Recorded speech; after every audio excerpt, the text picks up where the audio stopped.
Selamat pagi Bapak Ibu Saudara yang saya kasihi di dalam Tuhan Yesus Kristus. Dengan penuh sukacita di dalam Tuhan, pada pagi hari yang indah ini kembali saya menyapa Bapak Ibu Saudara seraya membagikan berkat firman Tuhan.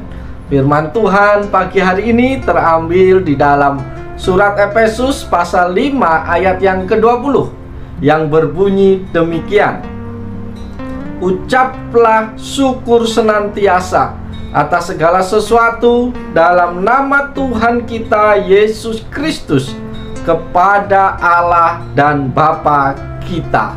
Amin.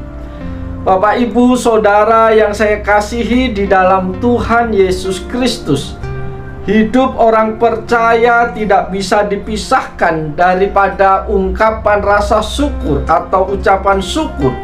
Sebab kita adalah orang-orang yang telah diselamatkan oleh korban Yesus di atas kayu salib. Selain berkat keselamatan, Tuhan juga masih melimpahkan kita dengan segala berkat yang indah untuk melengkapi hidup kita selama ada di dunia. Memang hidup tidak selamanya mudah dan menyenangkan.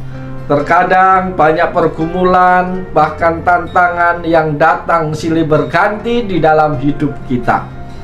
Namun demikian bukan berarti kita tidak boleh tidak mengucap syukur atas segala hal yang sedang terjadi.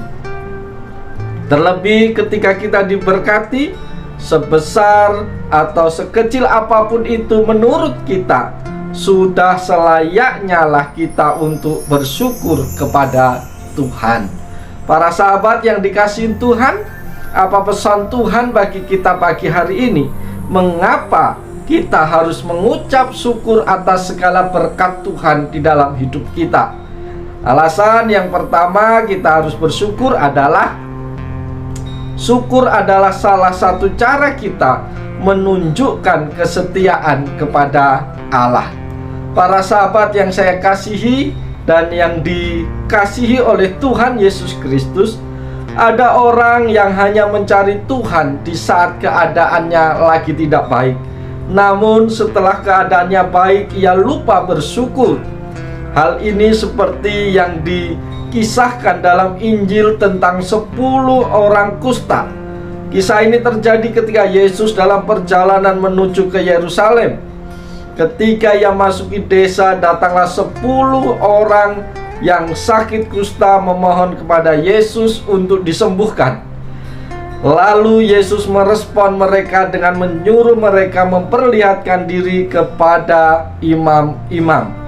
Salah satu tugas imam pada waktu itu adalah memastikan apakah orang yang kena kusta itu sudah tahir atau sudah sembuh atau belum. Di tengah perjalanan mereka semua mengalami mujizat Tuhan. Akhirnya mereka semua sembuh. Salah satu di antara mereka ketika tahu bahwa dirinya telah sembuh, kembali kepada Tuhan Yesus sambil mempermuliakan Allah.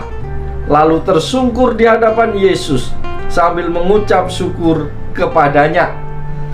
Sedangkan yang lainnya tidak ada yang kembali kepada Yesus, padahal mereka juga sudah disembuhkan oleh Tuhan. Itulah sebabnya Yesus bertanya, bukankah semua dari 10 orang yang kena kusta tadi sudah sembuh? Kemanakah perginya yang 9 orang itu? Dengan bersyukur berarti kita ingat dan sadar bahwasanya segala kebaikan yang kita alami datangnya daripada Tuhan sendiri. Syukur yang tulus mengungkapkan kesetiaan kita kepada Allah, sehingga kita tidak lupa diri dan memperhalakan materi. Itu alasan yang pertama mengapa kita harus bersyukur.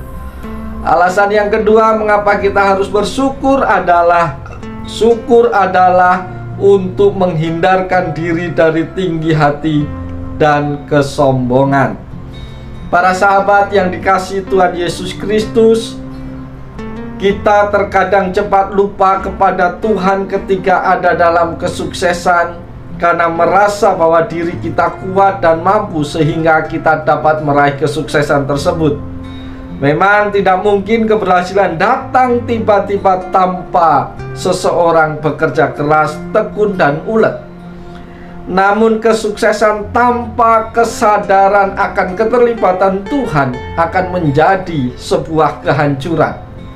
Kesuksesan dan keberhasilan yang terpisah dari Tuhan pasti tidak bertahan lama, karena itu akan menjadi jerat kesombongan.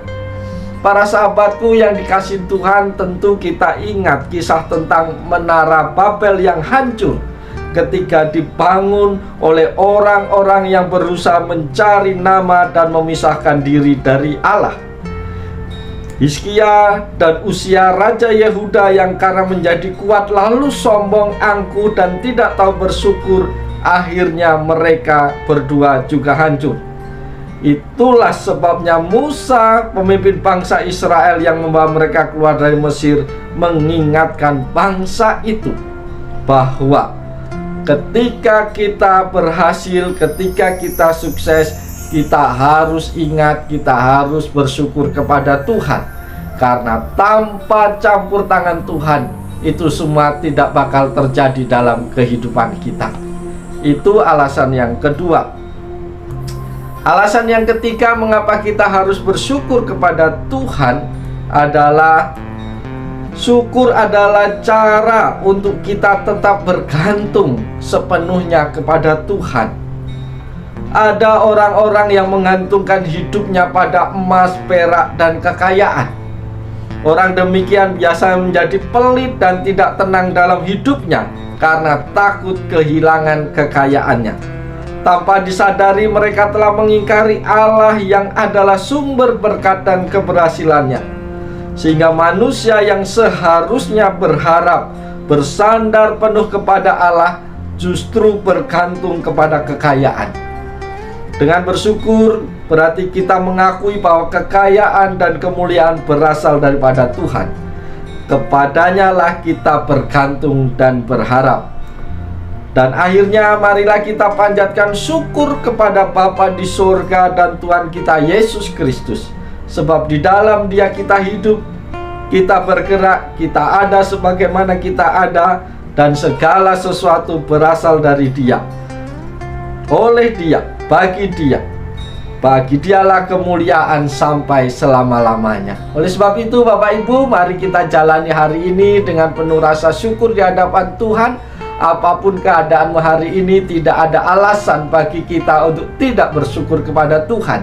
Oleh sebab itu, mari kita bekerja dengan penuh sukacita, lakukan yang terbaik, naikkanlah ucapan syukurmu senantiasa kepada Tuhan.